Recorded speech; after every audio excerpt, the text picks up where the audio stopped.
I want to take a minute to go over some functionality added to 4.55, which is our June 2026 release.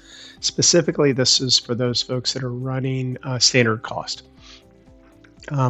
If you're running standard cost, you'll know that one of the things that we do at the end of a batch is we write journal entries to Dynamics. Those journal entries are for variances. And let me talk just briefly about that first. In component entry, we have a version of standard cost in component entry here. It will also be in Dynamics inventory as well. That's part of the cost rollup. It can update this as well as the Dynamics inventory as well. But more specifically, I'm going to go into details. What this is showing me is the cost breakdown of this finished good item when it went through a cost rollup. That cost roll-up identified that of the total cost of $11.98, $7.10 were from materials, from ingredients being added into a mixture. Then we've got some additional costs. The first one here, formula additional costs. This is labor or overhead that is being applied at the formula level as opposed to the packaging level. So this would be good for direct labor, maybe even some machine time, things like that.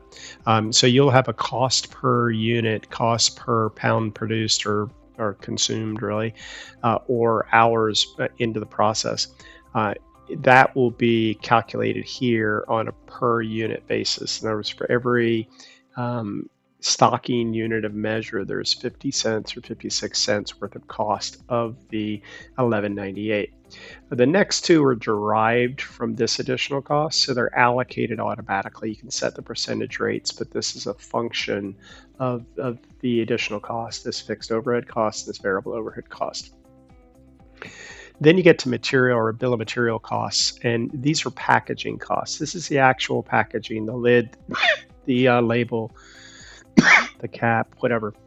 And then this is the labor associated with packaging that end item. So different end items coming from the same formula will share the formula costs, but they'll get their own specific end item costs. So this packaging item, DCFG01, has got certain packaging associated with it. It will get these costs no matter what other finished goods are in the batch. So getting down to a total cost of $11.98. That is all created and calculated by the cost rollup. You could come in and manually enter it, but just let the cost rollup do it. The journal entry that's happening is defined down in this bottom section with accounts.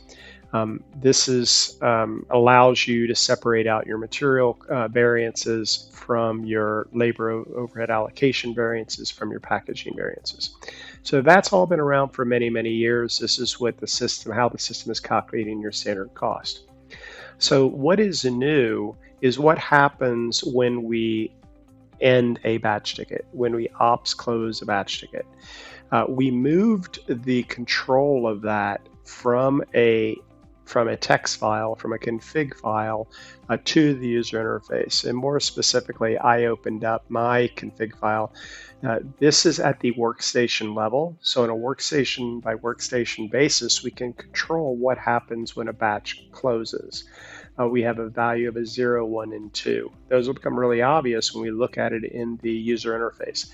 So the problem with doing it this way is that it's tied to the workstation. So if you want somebody else closing batches and they don't have this setting, their ops close process, what happens when we ops close a batch will be different than if you had done it from a different workstation.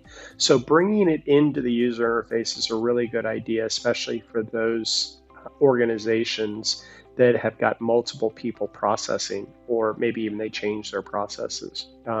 So where we put this is under the production control setup under settings. All of this up here has been around forever. What is new is this section down at the bottom talking about ops close setting. 0 is no action, 1 is base the variance on order quantities, and 2 is base the variance on completed quantities. So the 0 option, the one is the one I had. There's no journal entries that are going when the ops close the batch. That's what this one is. Let's talk about the other two. They're functioning exactly the same. It's just depending on how they come up with their allocation method. In that, A standard cost for an item is we're going to always calculate the actual cost of the batch. We'll be looking at the actual cost of materials, packaging, overhead, etc. Those are all things that we're just doing naturally. What we're going to do under standard cost is take those variances and allocate them to appropriate GL accounts based on some allocation method. Let me just pull up a batch real quick, talk about it.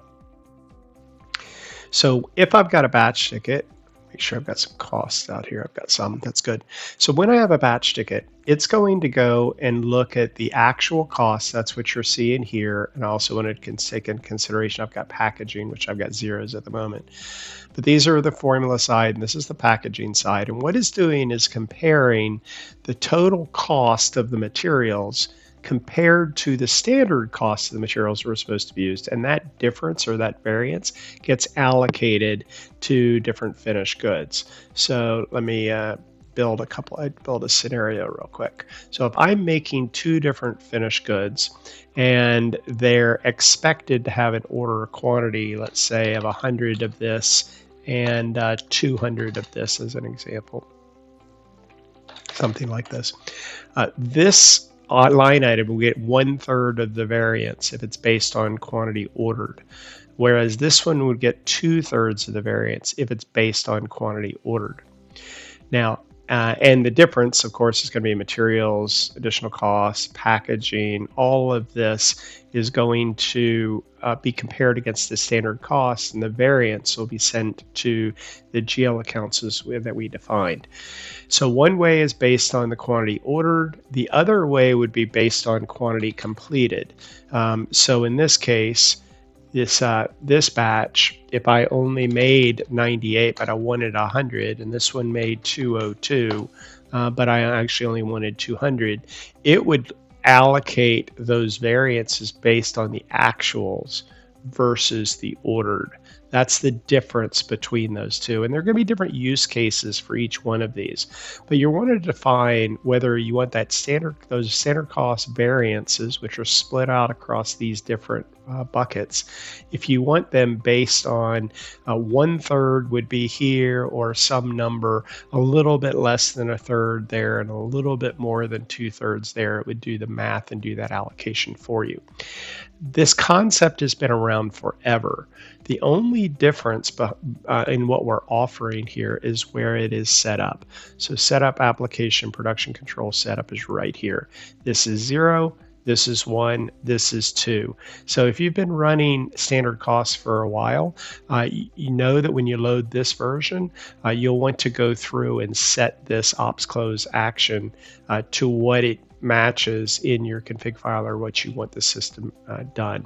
The actual config file is the Vicinity 4.exe.config file.